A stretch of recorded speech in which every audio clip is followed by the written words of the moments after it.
Ton père m'a violée, Matteo, dans cette maison, pendant que ta mère dormait. » Ces mots terribles sont sortis de la bouche de ma belle-fille, Valeria, en plein milieu du réveillon de Noël. Mon époux, Roberto, est tombé à genoux en sanglotant. « Martha, mon Dieu, tu sais qui je suis. » Les détails qu'elle a donnés étaient si précis, si intimes, que j'ai cru m'étouffer. Je m'appelle Martha Sepulveda, j'ai 63 ans, et cette nuit-là, j'ai vu 40 ans de mariage s'effondrer devant notre sapin. Mon fils serrait sa femme dans ses bras en me hurlant « Maman, dis-lui de dire la vérité !» Je ne savais plus qui défendre. Roberto suppliait, jurant son innocence d'une manière qui fendait le cœur. Mais Valeria, elle pleurait avec une douleur qui semblait si authentique. Qui croire? Mon mari de toujours ou la mère de mon futur petit enfant? Ce que j'ai fini par découvrir 3 mois plus tard, dissimulé dans l'endroit le plus improbable de ma propre maison, n'a pas seulement tout bouleversé. Cela m'a fait comprendre que j'avais gravement sous-estimé le niveau de cruauté dont un être humain est capable. Mais avant de vous révéler ma découverte, dites-moi, de quel pays ou de quelle ville m'écoutez-vous? Écrivez-le dans les commentaires. Et si vous avez déjà douté d'un être cher, abonnez-vous, car ce récit va vous glacer le sang. Mon nom complet est Martha Lucia Sepulveda de Cordoba, bien que la seconde moitié de ce nom ne vive plus que dans ma mémoire. Je suis née il y a 63 ans dans un quartier modeste de Cali, en Colombie. Fille d'une blanchisseuse et d'un menuisier, j'ai grandi avec une vérité simple. La dignité se gagne par un travail honnête. J'ai rencontré Roberto quand j'avais 21 ans. Il était conducteur de bus sur la ligne que je prenais pour aller à mon travail à l'usine textile. Pendant 6 mois, nous n'avons échangé que des sourires timides. Jusqu'à ce qu'un jour de pluie, il m'attende à l'arrêt avec sa veste. « Si tu me donnes ton nom, je te promets de te la rendre dimanche, au parc. » 1 an plus tard, nous étions mariés. Roberto a conduit ce bus pendant 20 ans pour que nous puissions acheter ce terrain. Ensemble, brique après brique, nous avons bâti cette maison. Je mélangeais le ciment pendant qu'il posait les murs. La cuisine ira ici, Martha, avec une grande fenêtre pour que tu vois le jardin. Il y a toujours un carreau de travers dans le salon. Roberto a voulu l'arranger, mais je l'ai arrêté. Laisse-le, pour nous rappeler que nous l'avons fait nous-mêmes. Nous n'avons eu qu'un seul enfant, Matteo. L'accouchement fut si compliqué que les médecins m'ont dit que je ne pourrais jamais en avoir d'autres. Matteo est devenu notre univers. Quand il a reçu son diplôme d'ingénieur à 24 ans, Roberto a pleuré pendant toute la cérémonie. Nous avons réussi, ma vieille. Notre fils aura la vie dont nous n'avons fait que rêver. Il y a 5 ans, Roberto réparait le toit quand il a eu une crise cardiaque. Il est mort dans mes bras avant l'arrivée de l'ambulance. Mon monde est devenu gris. Matteo a emménagé avec moi pendant 6 mois. Il m'a forcé à sortir du lit, à manger. Papa n'aurait pas voulu te voir comme ça, maman. Peu à peu, j'ai reconstruit ma vie. J'ai recommencé à coudre, repris mes marches. Matteo est retourné dans son appartement, mais venait déjeuner tous les dimanches. Je préparais le sancocho chaud que Roberto aimait et Matteo me racontait sa semaine. Nous étions une petite équipe, mais solide. Il y a 2 ans, Matteo est arrivé avec quelqu'un. « Maman, je veux te présenter quelqu'un de très spécial. » Derrière lui, Valeria est apparue. Sa beauté était presque irréelle.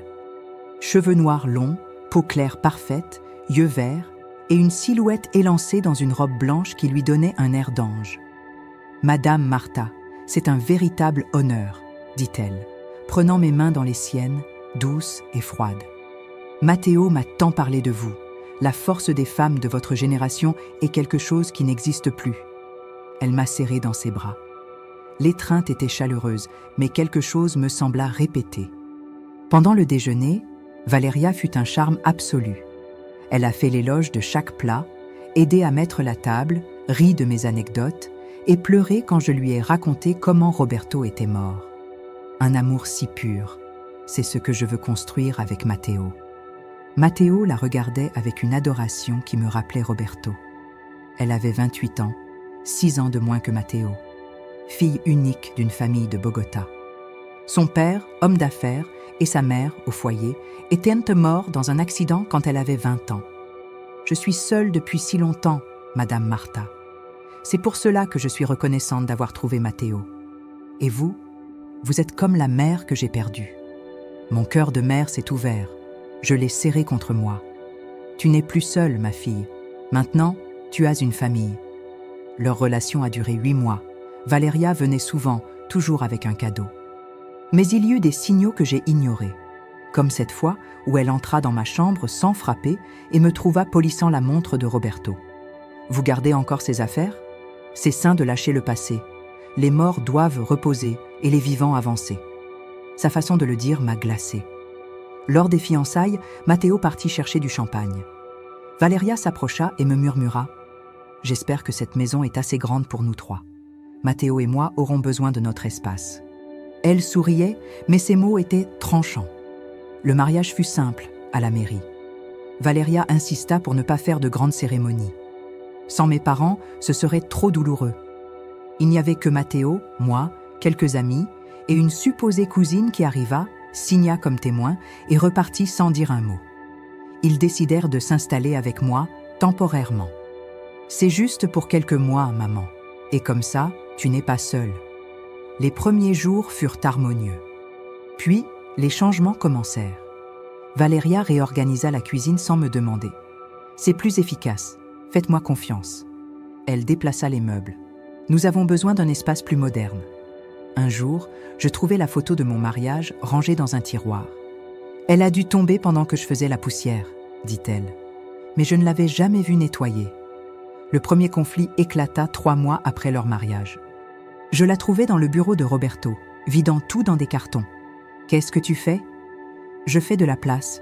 Matteo et moi avons besoin d'un endroit pour télétravailler, et cette pièce est pleine de vieilles choses. » « Ce ne sont pas de vieilles choses, ce sont les affaires de Roberto, ce sont des souvenirs. » Elle soupira, comme si j'étais une enfant difficile. Je comprends, mais s'accrocher au passé n'est pas sain. Quand Matteo rentra, je lui racontais. Mais Valeria l'intercepta. « Mon amour, ta mère est fâchée parce que j'ai suggéré d'organiser le bureau. Nous avons aussi besoin de notre espace. Tu ne penses pas que c'est juste ?» Matteo me regarda avec fatigue. « Maman, elle veut juste aider. Ne sois pas difficile, d'accord ?» Ce fut comme une gifle. Cette nuit-là, allongée dans mon lit, je regardais le cadre vide où se trouvait la photo de mon mariage.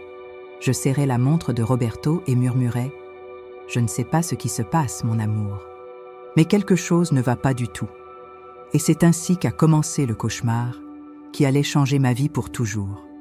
L'accusation est tombée 6 mois après le mariage, lors de la nuit la plus sombre de ma vie. C'était le 24 décembre, le réveillon de Noël. J'avais passé toute la journée à cuisiner, à préparer la natilla, à décorer le sapin avec les mêmes boules que Roberto et moi avions collectionnées pendant 40 ans. Matteo avait invité quelques amis et 2 collègues. Valeria, rayonnante dans une robe rouge moulante, se déplaçait parmi les invités comme l'hôtesse parfaite, riant, servant le vin, recevant des compliments pour sa magnifique maison. Vers 11 heures du soir, alors que nous trinquions sous l'arbre illuminé, Valeria s'est soudainement levée au milieu du salon. Son visage, si joyeux quelques secondes auparavant, s'est crispé. Ses yeux se sont remplis de larmes. « Je ne peux plus garder ça pour moi », dit-elle d'une voix brisée. Le silence tomba comme une chape de plomb. Matteo s'approcha, inquiet. « Mon amour, qu'est-ce qui ne va pas ?» Elle me regarda droit dans les yeux et j'y vis quelque chose qui me glaça le sang, une haine pure, déguisée en douleur. « Ton père m'a touchée, Matteo, » murmura-t-elle, assez fort pour que tous entendent. « Il m'a violée, dans cette maison, il y a 3 mois, pendant que ta mère dormait. » Le monde s'arrêta de tourner. J'entendis un cri étouffé d'une invitée. Je vis comment Roberto, mon Roberto, dont la photo souriante était accrochée au-dessus de la cheminée, était transformé en monstre par une seule phrase. « C'est un mensonge !» criai-je, me levant si vite que ma chaise bascula. « Mon mari est mort, il est mort depuis 5 ans !» Valeria sanglota plus fort. « Non, Madame Martha, je parle de son frère, Roberto, le frère de votre défunt mari, celui que tout le monde appelle Tito.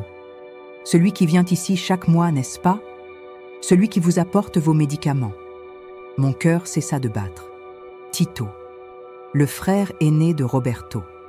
Un veuf solitaire, un homme taiseux qui me rendait visite 1 fois par mois pour m'apporter mes médicaments et rester pour un café. C'était un acte de gentillesse. une promesse faite à son frère avant sa mort. Prends soin de ma Martha. C'était en juillet, poursuivit Valeria, avec une précision chirurgicale. Un mardi. Matteo était en voyage d'affaires à Medellín. J'étais seule. Il est arrivé avec les médicaments. Il m'a proposé de m'aider à réparer une fuite dans la salle de bain du 2e étage. Et là, il m'a attaqué. Il m'a couvert la bouche. Il m'a menacé, disant que personne ne me croirait parce qu'il était de la famille de sang et que je n'étais que la nouvelle belle-fille. Les détails étaient si spécifiques, si vifs, que je sentis les murs se refermer sur moi. Matteo, le visage décomposé, se tourna vers moi. « Maman, est-ce que c'est vrai? Tito était là ce jour-là » Mon esprit s'emballait. Juillet, un mardi. Oui, Tito était venu. J'étais dans mon atelier de couture au sous-sol. Valeria était restée à l'étage. « Oui, il est venu, mais... » « Mais rien du tout, maman !» hurla Matteo. « Tu l'as laissé seul avec ma femme ?» Les invités nous regardaient, horrifiés. Quelqu'un filmait déjà avec son téléphone. Valeria s'effondra dans les bras de Matteo. « Pardonne-moi de ne pas l'avoir dit plus tôt. J'avais si peur. J'avais tellement honte. Mais je ne peux plus vivre avec ce secret. » Matteo, des larmes de rage coulant sur son visage, pointa la porte. « Maman, je veux que tu partes de cette maison, tout de suite. »« Quoi ?» murmurai-je, incapable de croire ce que j'entendais. « C'est ma maison, Matteo. »« C'était ta maison, » répondit-il, avec une froideur que je ne lui connaissais pas. « Mais si tu défends ce monstre, si tu l'as laissé seul avec ma femme, tu es sa complice. Va-t'en, je ne veux plus te voir. » Les invités partirent dans un silence de mort, me jetant des regards de mépris. J'appelai Tito cette nuit-là, en pleurant, capable à peine d'articuler les mots. « Tito, As-tu fait quelque chose à Valeria ?» Sa voix était confuse, terrifiée. « Quoi ? Martha, je ne lui ai même pas parlé ce jour-là. Je lui ai dit « bonjour » en entrant. Je t'ai donné les médicaments au sous-sol et je suis partie. Qu'est-ce qui se passe ? Quand je lui dis, sa voix se brisa. « Martha, j'ai 71 ans, j'ai un pacemaker, j'arrive à peine à monter les escaliers. Comment pourrais-je » Il raccrocha, sanglotant. Je dus aller dormir chez mon amie Isabelle. Je ne pouvais pas retourner dans ma propre maison. Matteo avait changé les serrures. Pendant 3 jours, je vécus dans un brouillard de douleur. Comment mon fils pouvait-il la croire, elle, et pas moi?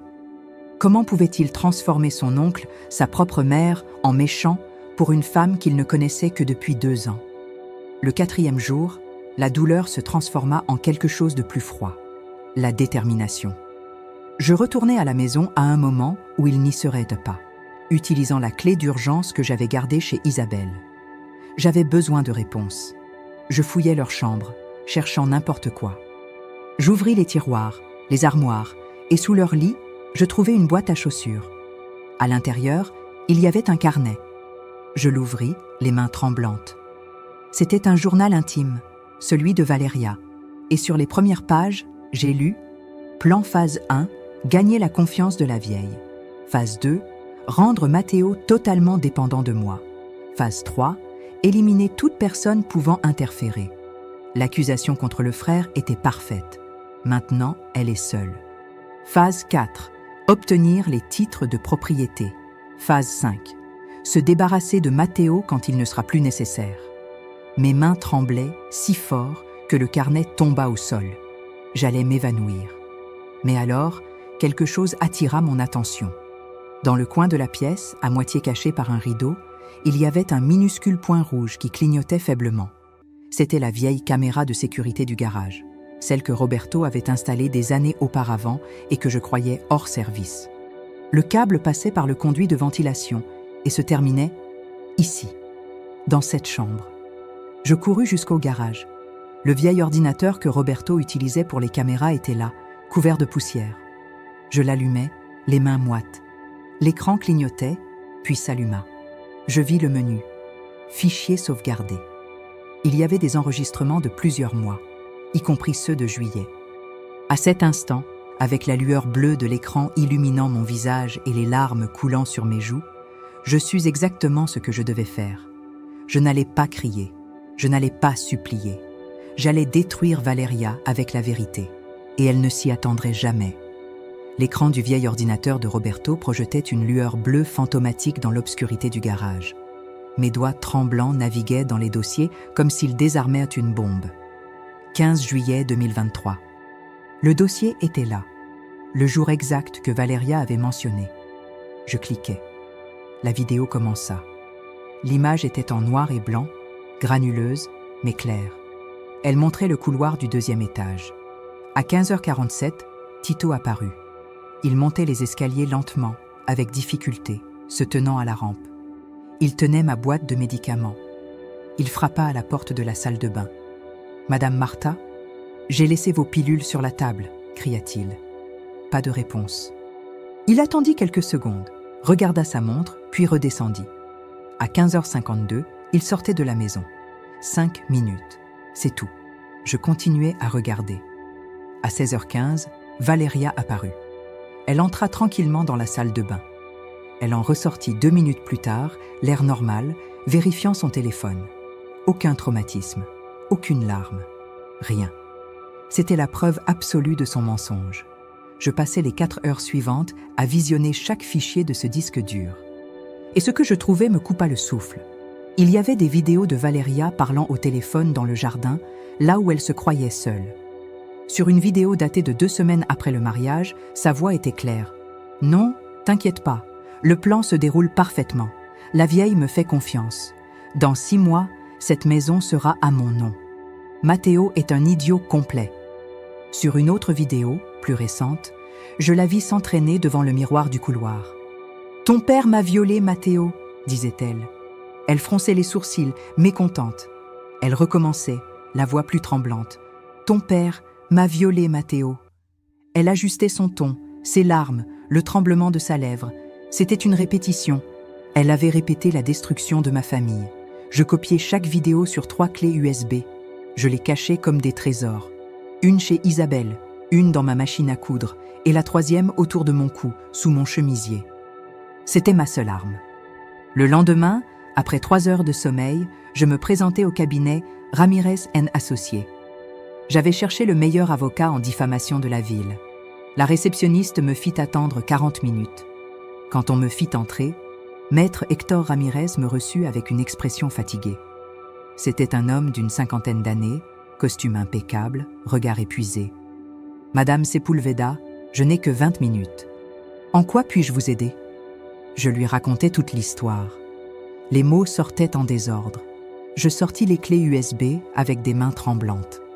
Il s'adossa à son fauteuil et me regarda avec un mélange d'incrédulité et de respect. « Vous avez des vidéos d'elle avouant la fraude ET répétant la fausse accusation ?»« Oui, maître, tout est là. » Il passa 30 minutes à visionner les vidéos en silence. Quand il termina, il retira ses lunettes. « Madame Martha, en 25 ans de carrière, j'ai tout vu. Mais ceci, c'est de la méchanceté pure. » Il fit une pause. « Le problème, c'est que votre fils a changé les serrures. Votre belle-fille pourrait prétendre que vous êtes entré illégalement et que ces vidéos sont manipulées. Alors je ne peux rien faire. Je n'ai pas dit ça. Nous devons être stratégiques. Nous avons besoin de 3 choses. Une expertise technique prouvant que les vidéos sont authentiques, des témoignages corroborant son caractère manipulateur et une confrontation publique où elle ne pourra ni s'échapper ni mentir. » Il se leva. « Mes honoraires sont de 5 000 €. C'est beaucoup, je sais. Mais je vous promets que nous récupérerons votre maison et votre vie. 5 000 €. Presque toutes mes économies. L'argent de ma vieillesse. Mais qu'était l'argent comparé à ma dignité ? J'accepte, maître Ramirez. Les 2 mois suivants furent intenses. Maître Ramirez engagea un expert technique, Andrés Villegas. 30 ans, air fatigué, mais esprit brillant. Andrés passa 3 semaines à analyser chaque seconde, chaque pixel, chaque métadonnée. Madame Martha, ces fichiers sont de l'or pur, ils sont intacts, avec des marques temporelles vérifiables. Aucun juge ne pourrait rejeter cela. Le rapport me coûta 1 000 € de plus. Chaque centime était douloureux, mais nécessaire. Maître Ramirez me demanda de lister toutes les personnes ayant eu des interactions étranges avec Valeria. Il contacta 2 collègues de Matteo présentes au dîner de Noël. Claudia accepta de témoigner. J'ai toujours eu des doutes sur Valeria. Au bureau, elle flirtait avec tous les hommes riches. Une fois, je l'ai entendue dire « Je ne suis pas née pour travailler, mais pour être entretenue ». Elle signa une déclaration notariée. Je cherchais ensuite la cousine de Valeria. Ça prit des semaines. Je trouvais finalement Sofia à Medellín. Quand je l'appelais, il y eut un long silence. Je savais que quelqu'un m'appellerait un jour.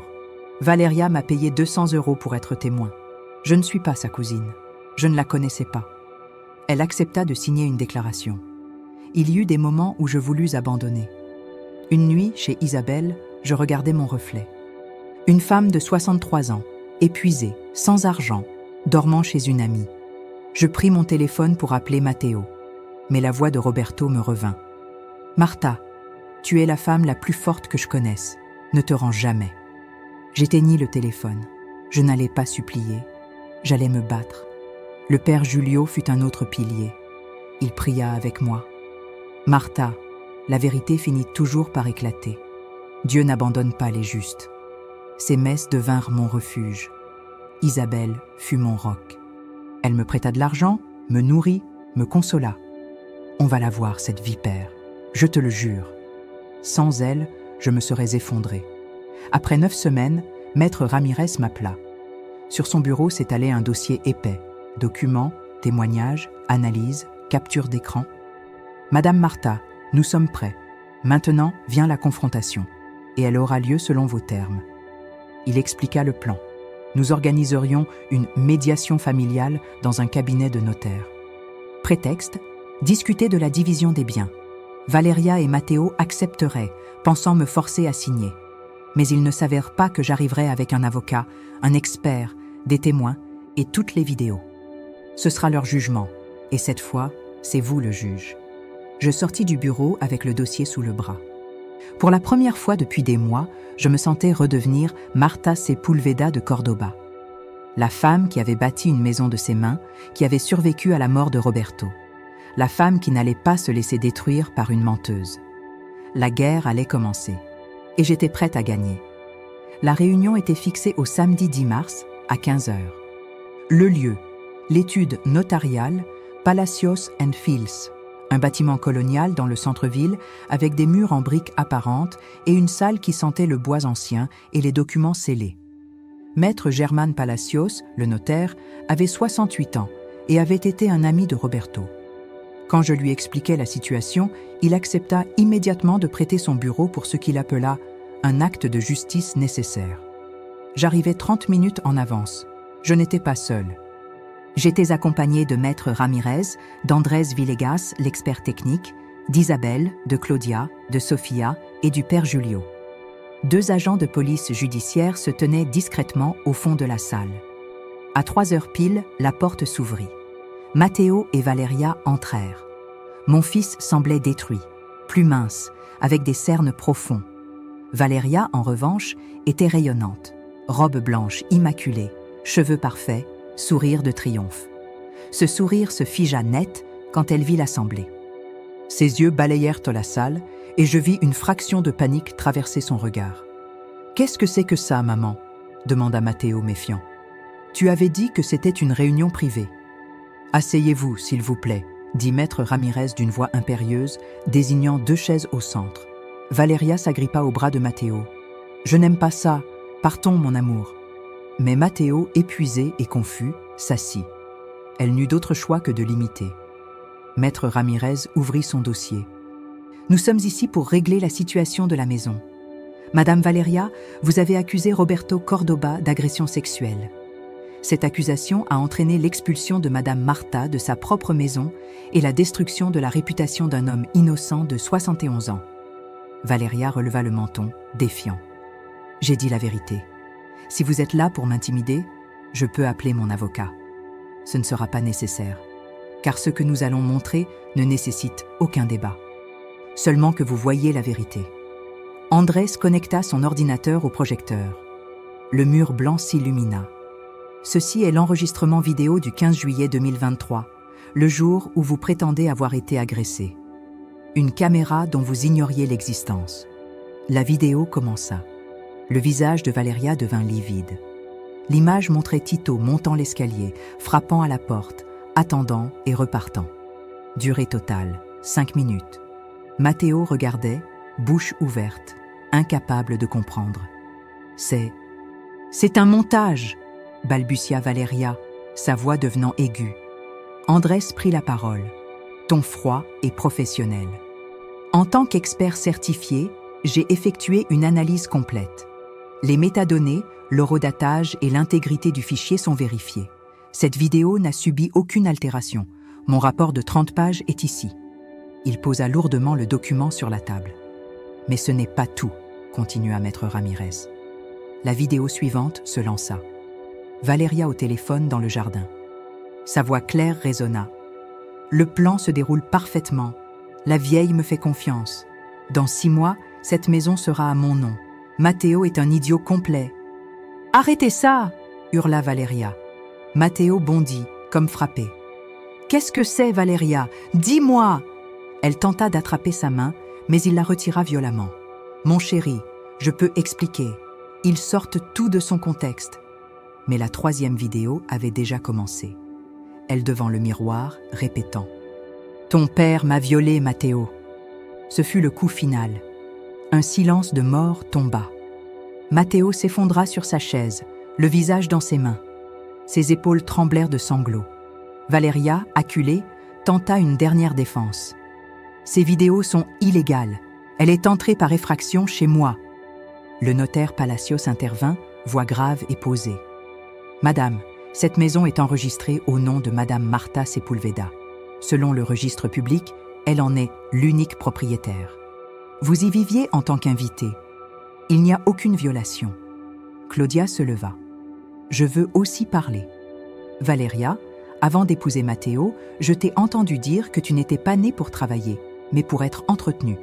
Que Matteo était ton ticket d'or. »« Mensonge! Tu as toujours été jalouse !» cria Valeria. Sofia parla alors, voix tremblante mais ferme. « Valeria m'a payé 200 € pour être témoin à son mariage. Je ne suis pas sa cousine, je ne la connaissais pas.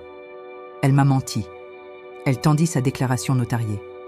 Valeria bondit, le visage déformé par la rage. Il ne restait rien de l'ange. « Vous êtes tous contre moi. C'est une conspiration !» L'un des agents s'approcha calmement. « Madame, nous avons suffisamment de preuves pour ouvrir une procédure pour dénonciation calomnieuse et fraude. Veuillez nous suivre. Vous avez le droit de garder le silence. » Matteo leva enfin la tête. Ses yeux étaient rouges, mais il y avait une clarté nouvelle. Il se tourna vers moi. « Maman, pardonne-moi. » Sa voix n'était qu'un murmure brisé. « Pardonne-moi de ne pas t'avoir cru, de t'avoir chassé de ta propre maison, d'avoir défendu cette... » Il ne put finir, étranglé par les larmes. Je me levai, marchai vers lui et le serrai dans mes bras comme lorsqu'il était enfant. « C'est fini, mon amour, c'est fini. » Par-dessus son épaule, je vis Valeria être escortée par les agents. Ses talons claquaient furieusement tandis qu'elle hurlait des menaces vides. « Ça ne va pas se terminer comme ça. J'ai des avocats. Vous allez tous payer. » Sa voix s'estompa jusqu'au silence. Le silence de la victoire. Maître Ramirez posa sa main sur mon épaule. « Madame Marta, la maison est à vous. Légalement, elle l'a toujours été. Mais aujourd'hui, émotionnellement, elle vous appartient à nouveau. » Je signai les documents me redonnant le contrôle total. Mes mains tremblaient, mais ce n'était pas de peur. C'était de soulagement, de justice. Cette nuit-là, Matteo et moi rentrâmes ensemble à la maison. Il n'avait qu'une valise. Les affaires de Valeria avaient été saisies. Nous nous assîmes dans le salon, sous la photo de Roberto. Pour la première fois depuis des mois, le silence n'était pas rempli de douleur. Il était rempli de paix. 8 mois se sont écoulés depuis ce samedi à l'étude du notaire. 8 mois durant lesquels la vie, lentement, a retrouvé son rythme normal. Valeria fait actuellement face à des accusations de dénonciation calomnieuse, de fraude et d'extorsion. Son procès est prévu pour dans 2 mois. Selon maître Ramirez, elle a tenté de fuir le pays mais a été arrêtée à l'aéroport. Et c'est là que la justice a révélé une vérité encore plus sombre. Je n'étais pas sa première victime. L'enquête a révélé qu'elle avait été mariée 2 fois auparavant, toujours à des hommes plus âgés et propriétaires. Les 2 mariages s'étaient terminés par des divorces scandaleux où elle avait obtenu des biens en utilisant des accusations et des manipulations similaires. Mais cette fois, la justice l'a rattrapée. Tito, le frère de Roberto, a enfin pu laver son nom. Quand nous nous sommes revus, il a pleuré dans mes bras comme un enfant. « Je croyais que j'allais mourir avec cette tache sur mon nom, Martha », m'a-t-il dit. Il revient maintenant prendre le café chaque semaine, comme avant, à la table que Roberto a construite. Il n'y a plus d'ombres entre nous. La relation avec Matteo, voilà ce qui a été le plus difficile à reconstruire. Les premiers mois ont été remplis d'un silence douloureux. Il était dévasté, pas seulement par la trahison de Valeria, mais par la culpabilité. La culpabilité de m'avoir chassé de ma propre maison, d'avoir douté de moi, d'avoir défendu une menteuse contre sa propre mère. Il a commencé une thérapie. Il m'a dit qu'il avait besoin de comprendre comment il avait pu être si aveugle, si manipulable. Petit à petit, les blessures guérissent. Il revient déjeuner le dimanche. Nous cuisinons à nouveau le sancocho de Roberto, ensemble. Et même s'il y a des cicatrices qui ne disparaîtront jamais, il y a aussi un amour plus fort, un amour qui a été trempé par le feu. Cette expérience m'a enseigné quelque chose d'essentiel. La bonté n'est pas de la naïveté, et protéger ce qui vous appartient n'est pas de l'égoïsme. Parfois, être forte ne signifie pas supporter en silence, mais se lever et se battre pour la vérité, même si le monde entier vous traite de folle. La justice n'est pas toujours rapide, mais quand elle arrive, elle a la force d'une rivière trop longtemps contenue. Parfois, la justice est lente, mais elle arrive. Ceci était mon histoire. L'histoire de comment une fausse accusation a failli détruire ma famille, mais n'a finalement détruit que la menteuse elle-même. Si cette histoire a touché votre cœur, donnez un like à cette vidéo et partagez-la. Et dites-moi dans les commentaires, avez-vous déjà dû vous battre pour vous faire respecter? Votre histoire pourrait être la prochaine. On se voit dans le prochain épisode de Récits de belles-mères et belles-filles. Et souvenez-vous, la vérité finit toujours par trouver son chemin. Toujours.